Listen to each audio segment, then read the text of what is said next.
right, good evening, everyone. Welcome to the Eco Summit 2020. Let me see if I can get there. So you should be able to see the three of us. Just do some quick introductions here. Want to welcome you and thank you really for joining this first ever Eco Summit brought to you by the Care for Creation Ministry from St. Francis of Assisi Catholic Church in Triangle, Virginia.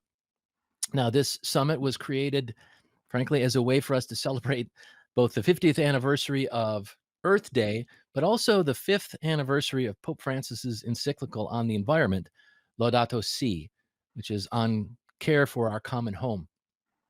I'm Brandon Jubar. I am the Director of Youth Ministry at St. Francis, and I'll be your host for this evening's webinar. The webinar is Time is Running Out, Climate Change Impacts and Solutions. And that is the truth, my friends. Time is running out when it comes to addressing climate change. And it's important for all of us to understand what we can do, each one of us, to truly make a difference. During this webinar, you'll learn consequences of climate change, the urgency of the problems, and ways that we can all be part of the solutions. We will have time at the end for questions and answers after the presentation, but please feel free to submit questions in the chat and in the question area, which should be below your webinar player on your screen. If you scroll down below the actual webinar frame, there should be a place for you to input some questions. We will be monitoring that, and if a question is pertinent for what Ron is talking about at the moment, we may interrupt him and ask him to answer the question. If not, we will definitely get to questions at the end. My co-host for this webinar is Scott Dean. Say hi, Scott. All right. Hey, everybody. How you doing? Scott he's a life science teacher for Prince William County Schools, where he runs a green club for middle school students. You heard me right. Bless his heart. And he's a member of Prince William County Schools sustainability team. Scott has taught for 26 years in Virginia.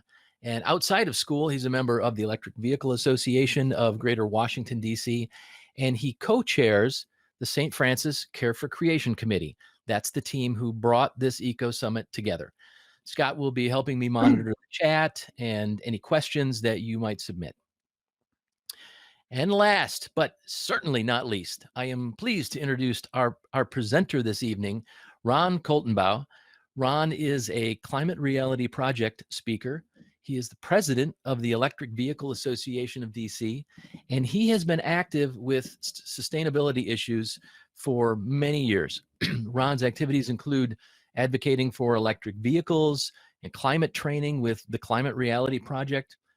Now, it's my understanding that since attending a Climate Reality Conference in March of 2017, Ron has given over 50 presentations similar to this one on a variety of aspects of climate change. Ron has a master's degree in computer science from American University, and he works as a network engineer for a Fortune 500 company. One final thing that I thought was very interesting that I need to note about Ron is that he has been working on his own personal net zero project, including home solar, geothermal heating and cooling, and Ron owns 2 electric cars. So Ron, good evening. Welcome to St. Francis of Assisi Eco Summit 2020. Thank you for that introduction and for the opportunity. So I've got a variety of slides here to talk about impact, solutions, all things climate. And this is a little bit odd for me because as was mentioned, I've been doing a lot of presentations over the past few years, but doing them in my room office here, home office, talking to myself seems a little strange. It's much nicer to be in person and seeing the reactions of people and having a more personal connection and a more personal discussion about things. But this works as well, and quite frankly, there are some benefits. We're seeing people from John from Long Beach Island and Janet from Durham, North Carolina. Probably wouldn't have been able to drive up to Virginia for this event. So there's good news, bad, and you got to take that as it comes. So I'm going to go ahead and activate my slides here. So you can see at the bottom there, one of the most important things here is my email address. If you have questions afterwards, and there'll be later on with the links come out, there'll be contact information. Feel free to let me know. Also, I'll put a plug in right now. As we come out of the current pandemic, I'm really hoping to get back to the opportunity to do in-person presentations. There are others. There are thousands of people trained with climate reality. And so if I can't do it, even if you're in Long Beach or on Durham, reach out and I can help. I can reach out to find somebody who can do a presentation in your area. So a little bit about me and about the Climate Reality Project. As you can see in the screen here, these are my, up in the upper right-hand corner is our first EV, a 2012 Nissan Leaf. And that's my wife and daughter around the time that we got that car. And so we started out with a 84-mile range electric car. And we progressed to other vehicles. And now we end up with 2 electric cars. The red Chevy Bolt is a 2017. And the Tesla Model 3 Blue is a 2018. And it's great for so many reasons. Climate is just one of them, and I'll get to more of that as I go along. The Climate Reality Project is something that it came out of Al Gore's movie, An Inconvenient Truth. So for those who don't know the story, Al Gore, when he was doing presentations on climate and training people, bringing them to his farm for many years, 20, 30, 40 at a time, when friends of friends came to him and said, hey, why don't we make a movie of this? And Mr. Gore said, me, slideshow movie, are you nuts? But they convinced him, and hence what resulted was the movie An Inconvenient Truth, which had a major impact. And out of that, he created the Climate Reality Project, using some of the proceeds from that to basically create a nonprofit that would train people at a much larger scale. When I went to Denver in March of 2017, there were 900 people there being trained. So imagine, 900 people all in a conference facility for 3 days, learning about climate, hearing Mr. Gore speak and others. And it was just a really great experience and got me motivated to do more. I went back later that year to Pittsburgh, where there were 1,500 people trained. And the trainings continue, and there's a lot of folks out there that are working on this issue. So let me now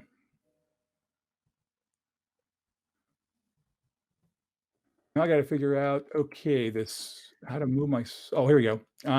So new technology here. I'm used to doing it a different way, but move my slides forward. So normally when I do this live, I'm using my laptop, and so there's some animations that aren't going to be showing up here. So bear with me if I have to, pause a little bit to get used to the differences. This is one of my first slides I like to start with, and this shows the scope of the problem. And not the entire scope, but this shows the big picture things that are out there that are sources of greenhouse gases. Every one of these is a major issue. Every one of these would be deserving of their own presentation or presentation series, quite frankly. And there are things that aren't included. But so one of the things we talk about climate change, we often focus on renewable electricity, solar and wind, maybe EVs, but there's just so many other areas need attention. And this just kind of puts it in perspective in a nice graphic. One of the areas that's not on there directly is food waste. And so I found this infographic from the National Resources Defense Council, and it gives a nice summary of food waste in the US. And the key about food waste is when you waste food, you're not just wasting food. You're wasting food, of course, but you're wasting the labor it took to produce the food, the water it took to produce the food, the land use of that production. You're wasting so much more.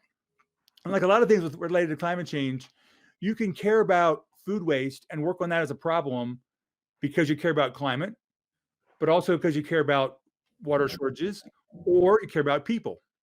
And so all these things are interconnected. And so one of the things that I like to stress to folks is that folks on the call, hopefully those on the call here are here because they're concerned about climate and they want to learn more. But all around the places, there's opportunities to work on climate without actually calling it climate work. And so anytime you're looking to reduce waste and make the planet better in those ways, you're also working on climate. So I like to start out with a little bit of science. And this is around temperatures. And so these next series of charts here show summertime temperatures over different time spans. And this is actual collected data. You can see we start out with, a nice, bell curve here with colder temperatures, average temperatures, and warmer than average temperatures. We jump ahead though, and we'll see that for this 10-year span, we've now shifted to the warmer side, and go again and again, and we keep shifting to greater amount of warmer than average, and now a new bucket here of extremely hot. That green bell curve line shows the baseline. The key here is this is actual data collected over the past, now almost 70 years. And so this is not a model. This is not, well, what if or maybe or someday. This is real collected data that shows what's happened and what continues to happen. So it's important for two reasons. One, it shows this is a real thing. It's a long-term trends, and we can see it in the data and the experiences we have with weather. But it's also important because this data is useful for how climate scientists work on their climate models. Now, some people will complain about models being, it's just a model, who knows what's right or not.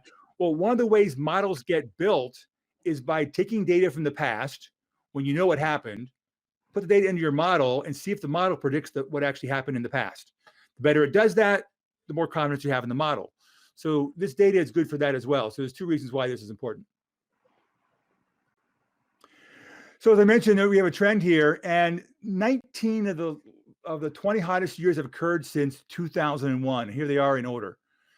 This is particularly important for me and poignant for me because my wife and I, our daughter was born in 2001. So, every year she's been alive has been one of the hottest 20 years. That's pretty incredible. And if you look, just the past 5 years have all been are the top 5 hottest on record. And what's truly amazing about these numbers is the next slide. Last year, 2019, was the 43rd consecutive year with the global average temperature above the 20th century average. So that means anybody that's younger than 43 has never lived in an average year temperature-wise. That's a lot of people. And so this is definitely a trend, and this is definitely something we are experiencing today. It's not we talk about this being affecting our grandkids and great grandkids and so forth and so on, and it will, and those consequences can be catastrophic, but it is already impacting us. We're already seeing it.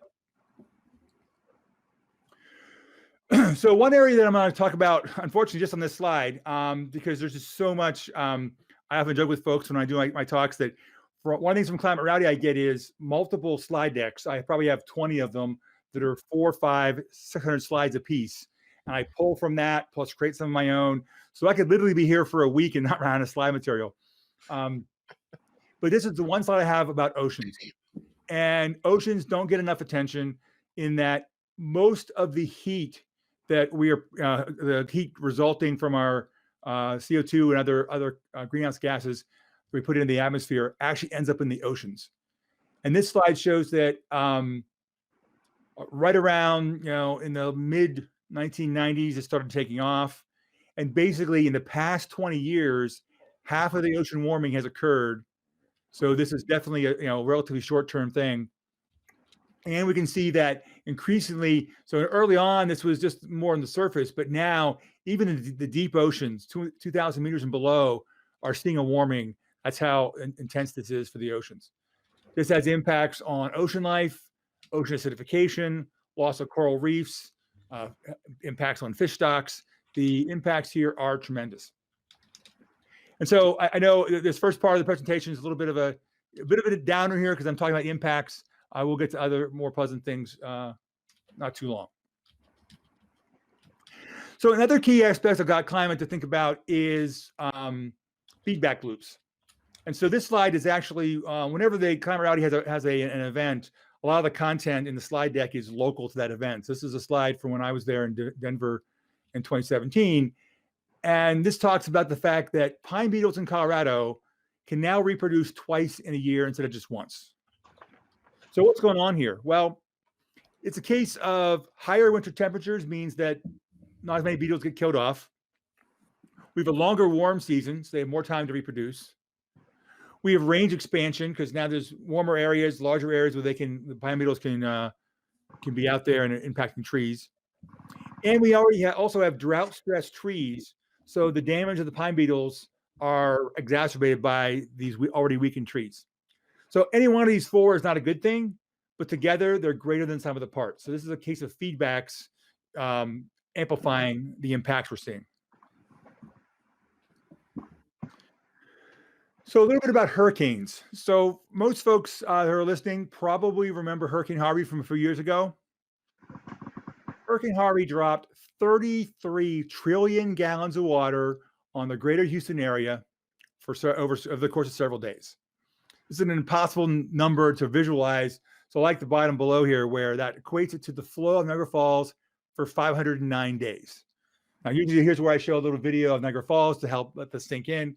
So just imagine if you've been there, the flow of Niagara Falls for well over a year. That's what hit the greater Houston area over the course of 4 or 5 days. So what's going on with this? What's going on with hurricanes around the climate crisis? So what feeds hurricanes is warm water, warm oceans. Well, the oceans are warming, so that leads to more intense hurricanes. The second thing we're seeing is that hurricanes intensify much more rapidly. Hurricane Maria, which hits Puerto Rico, went from a category 1 to a 5. I believe it was like 18 hours. It was incredibly fast. So it has a major impact on prediction, on being able to help reduce human deaths and injury, also property damage. So this intensification, and it's rapid, is a real problem for us in dealing with hurricanes. Warmer water holds more moisture. So this is one of the reasons why so much water dropped around over Houston with Hurricane Harvey. The air could hold more moisture, could hold more water. Then we also have a storm surge that's increasing. So sea level rise means that the storm surge has a head start. So we're already getting that little boost. So storm surge is another major killer, and property damage cause is increased. And lastly, and one of the newest areas of research is that a wavier jet stream can hold storms in place much longer. And we're seeing that. We saw it with Harvey. We saw it with a recent hurricane on the eastern seaboard. I think in Bermuda's case as well. The storms can just sit there and just pound that area for much longer. That's a relatively new phenomenon and increasing. Now, one thing not on this slide is saying that there are more hurricanes, and that's really not that's sort of an area of research. There's some scientists think that there could be more hurricanes due to climate change. Others aren't so sure. It's an area, it's investigation. But right now, the verdict is in. They're more intense. That's pretty obvious from the warmer oceans. The increased frequency is up for debate, up for research. So a little bit about geopolitics and how this comes in. So in the second half of the first decade here, 2006, 2010, Syria had a major drought, which caused major loss of fertile land. This led 1.5 million people to move into already crowded cities. It also led people to move in areas where they didn't normally live. It brought tribes who are not necessarily friendly in close proximity, and it exacerbated conditions on the ground and helped. We can't say it caused the civil war and the strife in Syria, but it definitely increased it and made it more likely and more problematic. And the term the military uses for this is threat multiplier. And I've seen various things you can find from officials in the Defense Department and other similar agencies and intelligence community talk about the fact that climate change was a threat multiplier that impacted the Syrian civil war and strife is occurring there. This kind of thing can happen increasingly around the world, where oftentimes it's related to water, but the root cause is for that water problem is climate change. So I'm going to dive a little bit into 3 areas that are impacted, and that's food supply, water, and global health. I could talk about any one of these for the rest of the evening, but I'm just going to give 1 or 2 examples in each of these.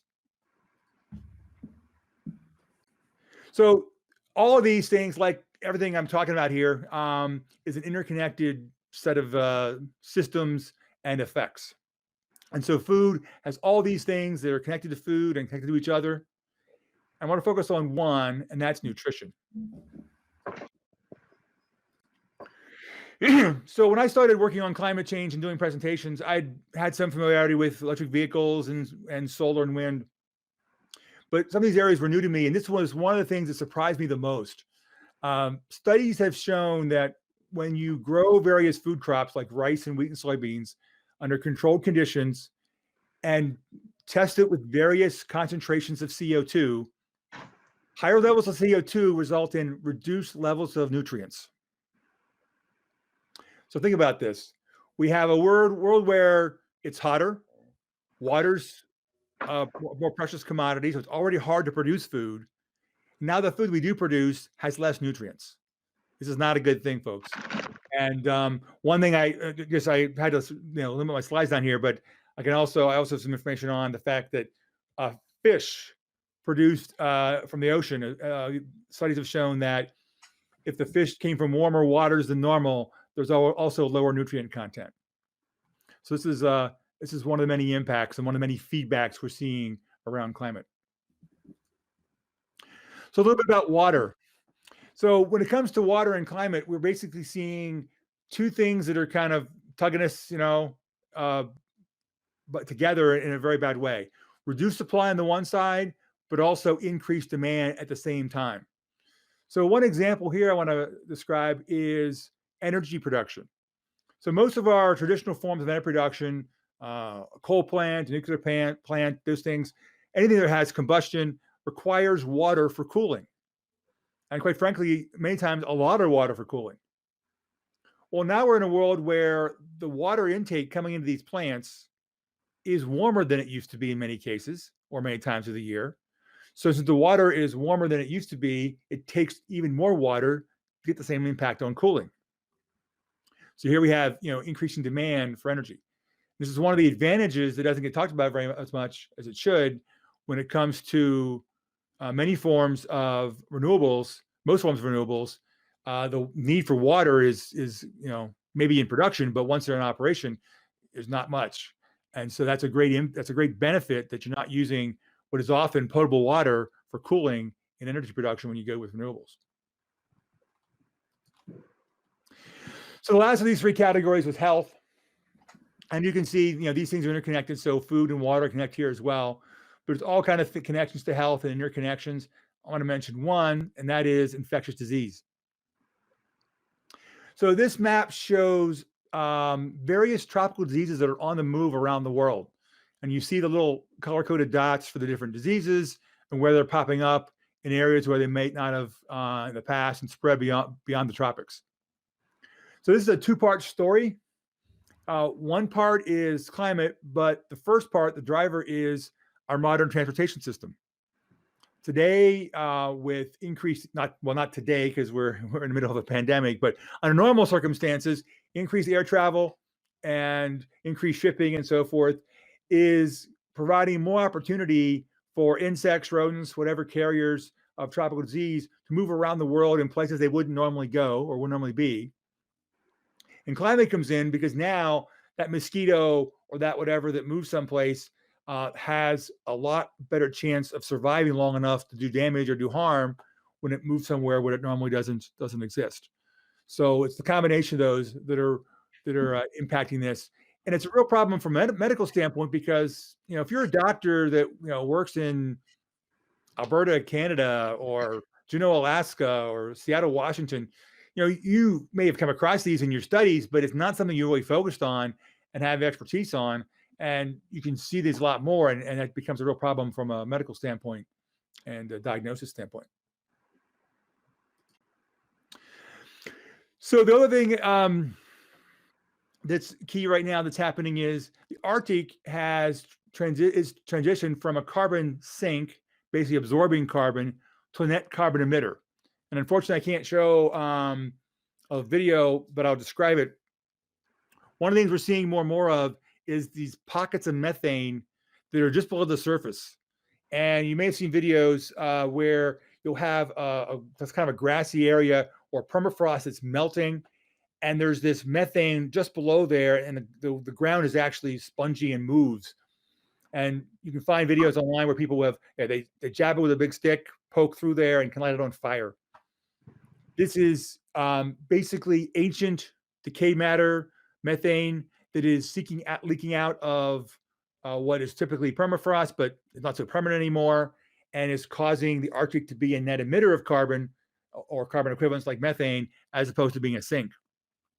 There's also some danger here of viruses and other things that are stored away from thousands of years ago, causing disease and bringing back diseases that don't exist today, and introducing new forms of pandemics and things like that. It's also a concern in these areas. So let's move away from some of the doom and gloom and some of the impacts to a more positive part of this, and talk about some solutions. So this chart shows the increased capacity for wind energy over the past few decades. And you can see that right around the year 2005, things really started to grow at quite a fast clip.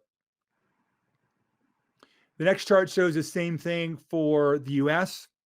Now, one thing to note here, in the chart in the US is not nearly as steep as a chart for the world.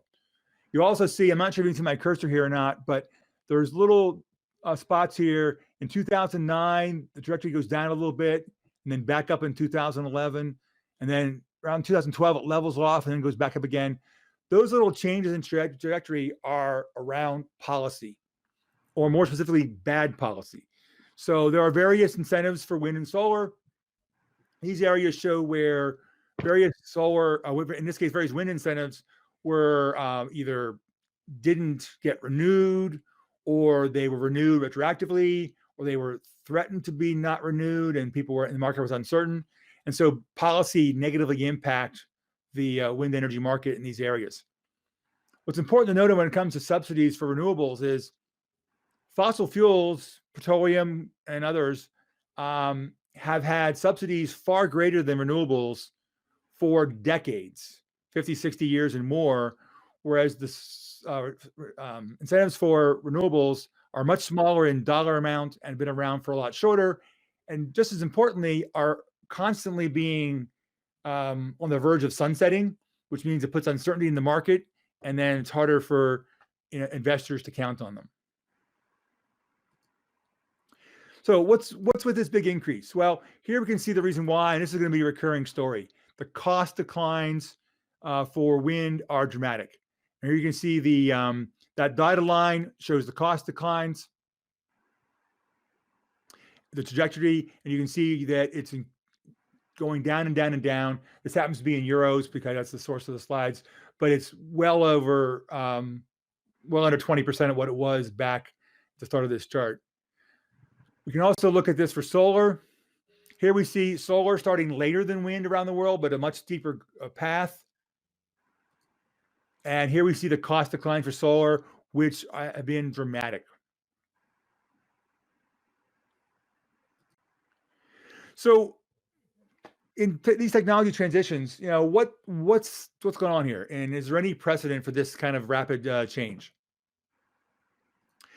So in 1980, AT&T commissioned a study, and they asked for a forecast of cell phone use by the year 2000. And normally this comes in an animation, so it's a little more suspenseful here. But the consultant said, you're going to sell about 900,000 phones in 2000. Well, they were off by a huge factor, 120. 900,000 at that time was a long weekend. And why were they so wrong? Well, there were several reasons. One, the cost dropped more sharply than expected. The quality improved much more dramatically than expected. You got to remember, when this study was done, a cell phone was like a brick in size and weight. It lasted maybe 20 minutes, and it didn't do much other than talk, and even at that, not that great.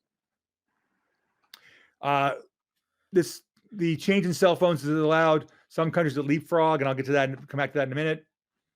But most importantly, I think, is that there were added benefits and features that were not even imagined. So today, for most of us, our cell phones are, the use of it as a phone is probably not even our primary use. It could be for a few people, but for most people, it's not. We use it for email, for searching the web. Normally, when I give this presentation live, I'm using it to control my slides. It's the key to one of my cars. We use it for so many things. And so just like there's negative feedbacks in the case of the pine beetles and other things like that. When it comes to the solution side, there can be co-benefits and benefits beyond the original intent with the new technologies that just help make them grow faster and be more valuable. So this chart shows cell phone adoption over time, and the blue bars show the developed world, so the US, the West. And you can see that early on they were expensive and it grew, relatively slowly, but mostly in the developed countries. And then right along 2005, it started growing much faster and accelerating in the developing world. So what's going on here? Well, we reached a point where the cost had declined enough that the developing world could afford it. And the developing world had a pent up need because they didn't have good phone service with the old methods.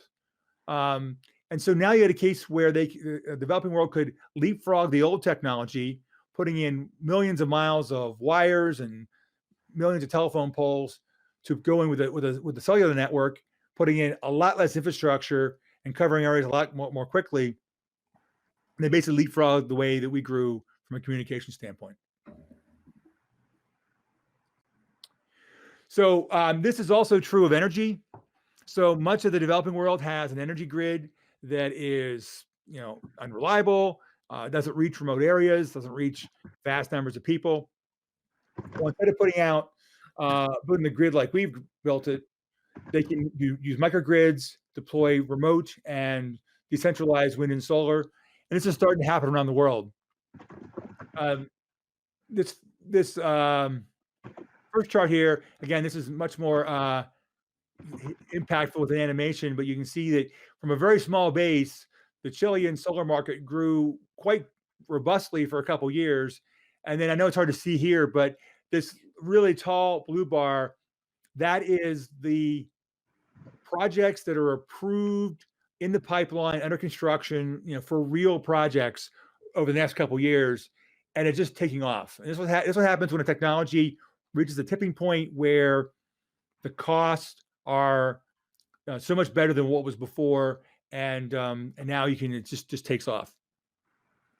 And I have another chart here. Oh, then a little more on Chile. Because of this, they've announced they're going to close 8 coal-fired plants over the next 5 years, and they're going to switch to entirely renewable electricity by 2040. So Chile is not. It's not. I wouldn't. It's in that middle category between developed and developing, but it's not one of the rich nations of the world, and they can do this. Why can't we? This next chart, similar idea for India, and this shows relatively decent growth for a few years, and then the pipeline over the next now less than 10 years has this growing dramatically. And in 2018, there was a project where India received a bid for solar power at 2.44 rupees per kilowatt hour, which is the important point here is that was 24% lower than the average price of coal-fired electricity in India. So one of the great things about the technology curve and the changes we're seeing is that it used to be that you had to argue, oh, we want to do this wind or solar project because it's good for the environment, it's good for our kids. Well, those are all still true as ever, more so, but you can now also argue that it's cheaper. In many places around the world, wind and solar, deploying new wind and solar can be cheaper than just running an existing already paid for coal plant.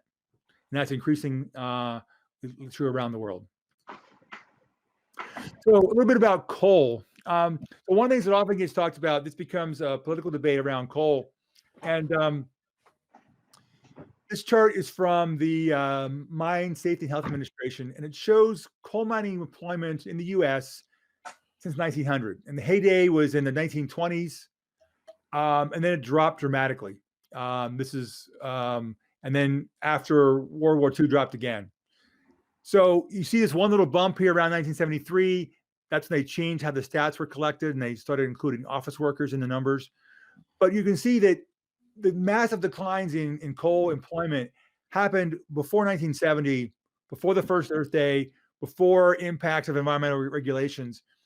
And most of the impacts in coal employment and coal jobs have been around mechanization and coal companies changing their business practices, and not about renewables or environmental regulation.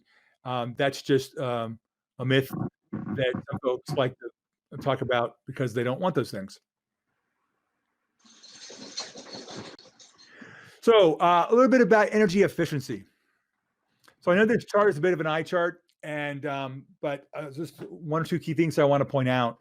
What we see here is on the as you're looking at it on the left-hand side, you're seeing the different energy sources in different colors.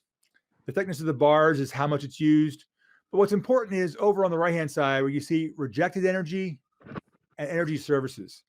And basically, the key here I want to convey is that over 2/3 of our energy is actually rejected or waste. Now, there's always going to be waste in the system. There's losses through friction and heat, but 2/3 is just a crazy amount. And the key here is that energy efficiency doesn't get a lot of attention, doesn't get a lot of the hype and buzz, but it's a huge source of making our energy system more efficient and saving on not only cost, but greenhouse gases and various forms of pollution. And this next slide is an example from the EV world. So this breakout shows the losses from a vehicle, and you can see here in the red, an EV, its power to wheels efficiency is around 80%. The number for a gasoline vehicle is around 20%. So EVs are far more efficient at using the energy than a gasoline vehicle. So I'm going to do more on this later on in the week, but a quick note on electric vehicles. Lots of benefits here beyond just the climate benefits. They're much lower fuel costs. Even in today's low gasoline prices, it's still less expensive. Much lower maintenance costs. Quiet, no fumes. Instant torque can be a lot of fun, but can also be a safety advantage, like when you're merging onto the beltway or something like that. It's a great way to merge into traffic and much safer. Air pollution benefits are tremendous. And for those that are concerned about the geopolitics of oil, well, our electricity, except for a little bit of Canadian hydro, all comes from right here in the good old US of A. So that's important too. So a little bit more about efficiency. LEDs are kind of the poster child here in that just 10 years ago, they were barely 1% of the market. And now they're taking off. They should be around 95% of the market in the next 4 or 5 years. Why is this important and why is this happening? Well, it's happening because the cost declines are tremendous. It's important because the efficiency is 85% or more over the old style bulbs. And when done at scale with millions of households and millions of businesses, each replacing dozens of bulbs, the savings will be measured in power plants we don't need. So little things can happen, can make a big impact if they happen at scale. That's the key metric here. So from a industrial standpoint, from an economy standpoint, we've kind of going through different revolutions here. A long time ago, hundreds of years ago, we had an agricultural revolution where we could centralize food production. Then we had the industrial revolution, probably kicked off with a steam engine and powered by coal initially. The past several decades has been a digital revolution, computers and digital communications. But now we're poised for a sustainability revolution. Whenever you have waste in the system, whenever you have things that are inefficient, that's costing people money. And so whether that's costing them money and just higher bills for what they're paying for, whether it's costing them in higher healthcare costs, it's costing them in a social standpoint for environmental justice. There's lots of potential here to basically revolutionize our economy, and not necessarily, this isn't about contraction or isn't about giving up modern life. It's about improving modern life in sustainable ways. So as I wind down here, I want to cut to a few final points. One is about urgency. And so these clippings are from various newspapers, both nationwide across the US, local to the Washington, D.C. area and around the world. And basically the message is the same here. We have a limited time to act. and the impacts are, we know what they're going to be. We know they're going to be serious, and we need to move, with this emergency. And this next slide is, I know it's a bit of an eye chart, but what I want to get across here is that we know things, we have projections, we know that there's going to be major impacts. What worries me and what I think is the real cause of urgency is the potential tipping points. And so this graphic talks about several of them. I mentioned one already, and that is all the methane trapped in the Arctic. Well, if that leaks out, that could be a tipping point that could really accelerate and make things worse than we expect. The Greenland ice sheet is disintegrating, and some studies are showing it disintegrating faster than we thought.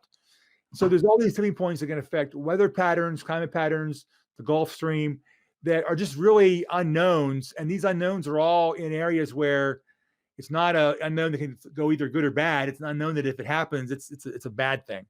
And so this is one of the reasons why we should all have a sense of urgency. So one of the things you'll hear talked about is two deadlines, 2030 and 2050.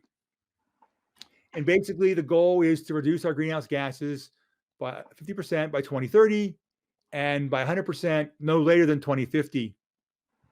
Well, the key here to realize is we've already warmed about 0.9 degrees Celsius.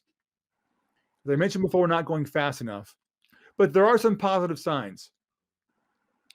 Just in the past, I think it was just beginning of the year, or maybe the end of the year, BlackRock, which is one of the world's largest asset managers with $7 trillion in assets, announced they're getting serious about climate change. I already mentioned that many places, solar and wind is less than just the operating cost of existing coal plants. We have much of the technology we need for a 50% reduction. We just need scale and faster deployment, and of course, research on the rest of the way. So what can all of us do? So there's a lot of things here. I just want to highlight a few, and one of you are doing right now. Talking about climate, being part of a presentation, passing things on you learn. That's an important thing to make this make this a topic that's talked about, not just taboo or anything. One of the most important things you can do is vote, and we need leaders that are going to address this seriously and understand the issues. Another important thing is to consider the climate whenever you enter the marketplace. Vote with your dollars.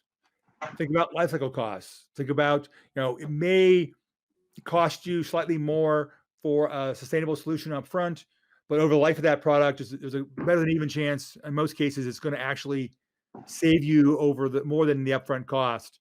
And so try to find areas where you can do that.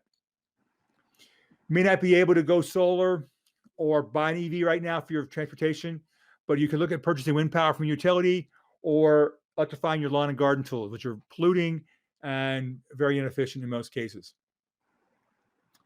I'm not going to go over all these. You can read the slide, but I want to stress two more things here. One is develop your own carbon footprint plan. So the goals for the sustainability worldwide is a 50% reduction by 2030. Well, what is your personal plan to do that for yourself and family? That's 9-10 years away. In that time frame, you're probably making lots of choices around travel, home improvements, maybe a vehicle purchase. And maybe you can't go with an EV for some reason, but you could get a more efficient car than you otherwise would. Or maybe you could go for an EV. Or maybe you can go with, instead of having two cars, have one and doing more biking and public transportation. Think about what you can do and try to come up with a plan. Travel is another important thing. A lot of folks are trying to, discourage air travel. Obviously, right now that's not an issue, but we'll get back to that someday. But there are ways you can, even if you need to travel, there's ways you can reduce that. So, for example, direct flights are better than multi-hop flights because it's the takeoff and landing that are the biggest polluters in a flight. So, trying to find direct flights is a nicer experience anyway. May cost a little more, but it's better for the climate. If it's a shorter trip, under 500 miles or so, can you drive? Can you take the train or the things like that? And most importantly here is that when we hear talk about a target of 2 degrees or 1.5 degrees, these are not pass-fail targets. if we go past 2 degrees, that's not good by any means. But hitting 2.5 is a whole lot better than hitting 3. And while hitting 3 would be catastrophic, it's not nearly as bad as hitting 4. So some people, I've heard people say, oh, we can't hit 2 degrees, so why bother? Well, every little bit we avoid matters a lot. It's not a linear scale. Going from 2 point, up another tenth of a degree is a lot more impactful than the tenth before. So I'll leave you with this picture from Apollo 17 of the blue marble. Oftentimes, it's the symbol of the original Earth Day. And I actually gave a talk on Earth Day this year. And one of the things I mentioned to folks was, we call it Earth Day, but quite frankly, that's really not an appropriate name for it. The Earth itself will be fine, no matter how much we pollute and what we do, but it may not be an Earth that we can live on and our children can live on. And so really Earth Day should be about friendly to humans biosphere day. But unfortunately, that's just too long for a bumper sticker, and it's really hard to say. So we call it Earth Day, but that's a proxy for taking care of ourselves, our families, and our loved ones. I thank you for your time and your consideration, and open to any questions. All right. I have a couple questions here from some of our viewers, Ron. You can hear me? Yes, I can. Okay. So Janet had a question. She wanted to know if you could discuss how much fossil fuel is needed in wind and solar production. I don't have actual numbers to give you there, but actually a lot of sustainable systems and production, various companies are trying to actually produce them with wind and solar themselves. So I know that, for example, BMW, one of their EVs, the i3, it's produced with these a lot of wind power and solar. I think it's wind mostly in the plants that produce that. Tesla and some of their production is heavily invested in using renewables to power those plants. Other companies are doing the same.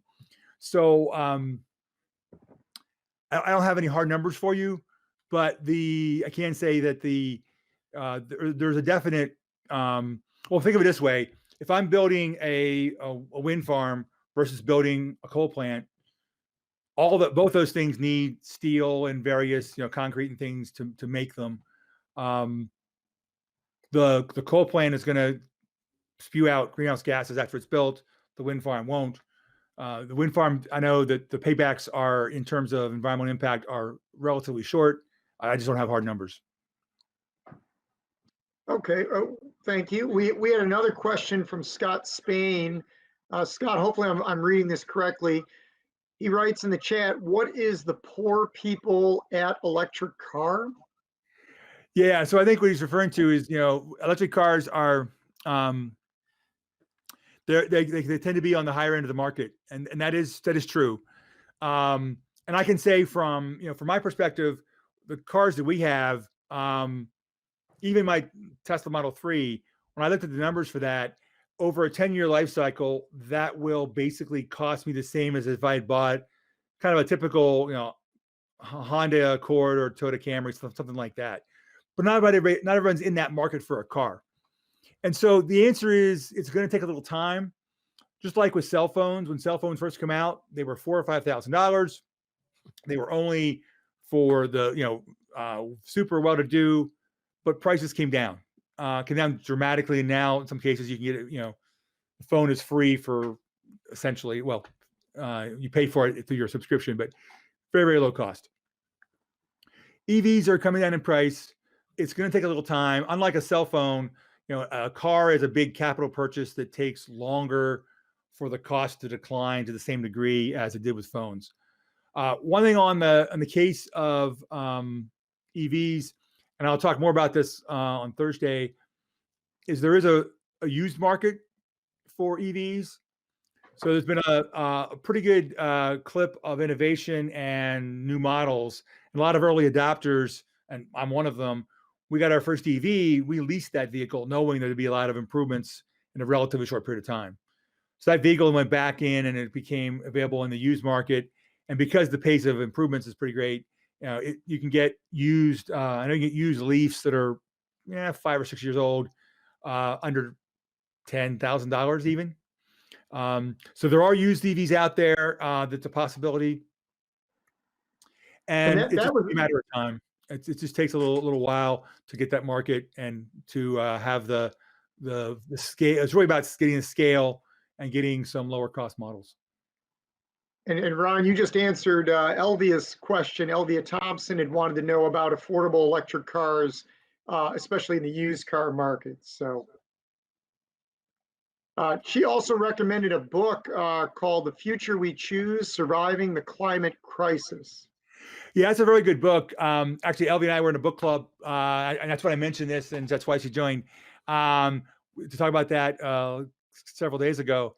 And that book, the authors, Christiana Figueres and Tom Ruggicarna, you may recognize the name Christiana Figueres. She was the secretary for the UN for the COP21, where the Paris Agreement was signed. And she was one of the very instrumental in that effort. And I think Tom was one of her advisors and deputies. And they wrote a book about looking at the future. It's not a long read. I think it's only 200 pages. It's available as an audiobook as well. And it really goes into a lot of great information about how we need to proceed. And we need to choose the future that we want. So a lot of the things I talked about, moving to EVs, moving to wind and solar, some of these things are inevitable. They're going to occur. But what's not inevitable is, will they occur fast enough to save us from ourselves and keep our environment and our world, one that's healthy for ourselves and our children. All right, Ron, we had another question from Jim Bundy. He's from our Care for Creation ministry here at the church. He wanted to know, is there an environmental event you would say over the past few years that has had the biggest impact on air quality? Oh, I'm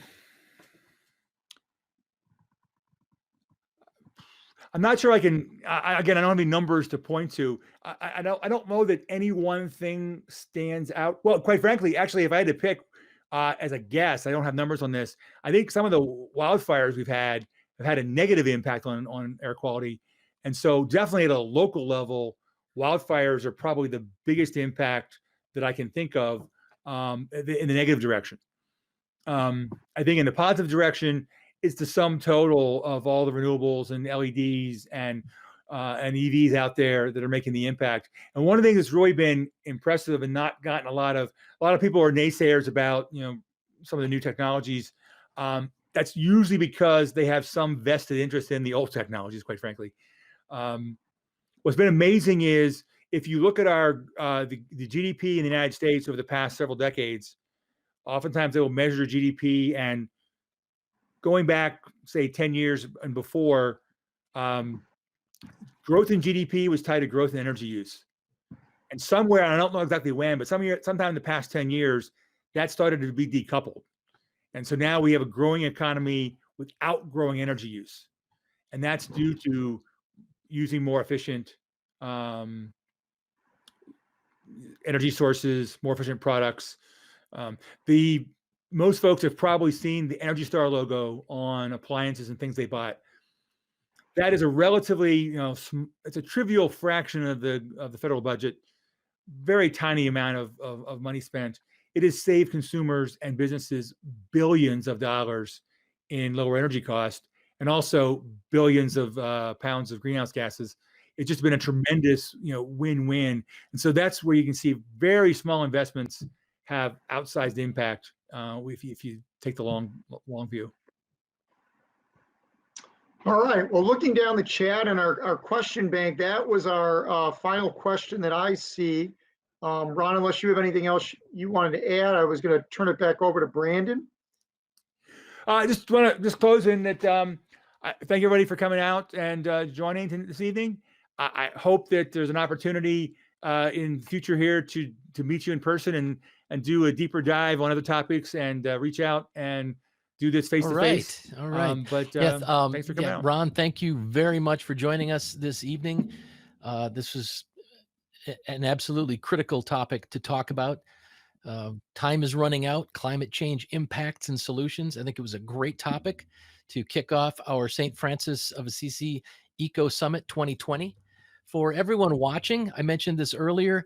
First of all, thank you so much for attending. I'm glad you could make it live.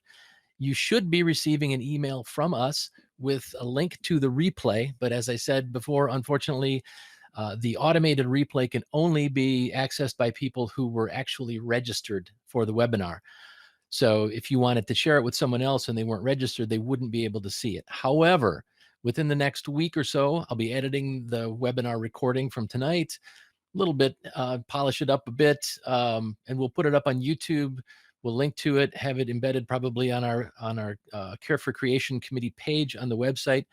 Our parish website. Once that happens, we will be sending you, the committee, the Care for Creation Committee will be sending you information to where you can find it, so you can actually share that link with family and friends, anyone that you might think would be interested in what we discussed here tonight.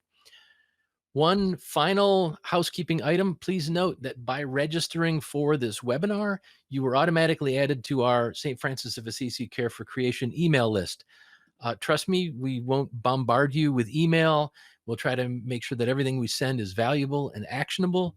But if you really don't want to receive email from us, there is an unsubscribe link in the footer of every single email that goes to that list. Just click the link, boom, you're unsubscribed. No need to send me emails asking me to remove you from the list. Just click the unsubscribe link and the emails will stop, I promise. Thanks again for attending. Don't miss tomorrow night's webinar. It's Save Money and Help the Environment, DIY Composting and Organic Gardening. We all know that composting helps the environment. I think we all know that by keeping organic waste out of landfills. And we also know that organic fruits and vegetables are healthier and generally more expensive. So join us tomorrow night and you'll learn how to compost and use that to grow your own food organically. Now, that's, I think, what I would call a win-win scenario and probably something that Ron would support as well. I have been Brandon Jubar, your host this evening. One more shout out to Ram Kaltenbaugh for speaking to us tonight. As Ron mentioned, you can see him again. It's on Thursday. He's going to come back to talk to us about electric vehicles. That should be a lot of fun. Gentlemen, thank you both. Scott, appreciate you being the co-host. Ron, really appreciated the talk tonight. Thank you so much. Yep. Good night, everybody. God bless. Goodbye. Oh, you're welcome. Thank you for caring for our common home.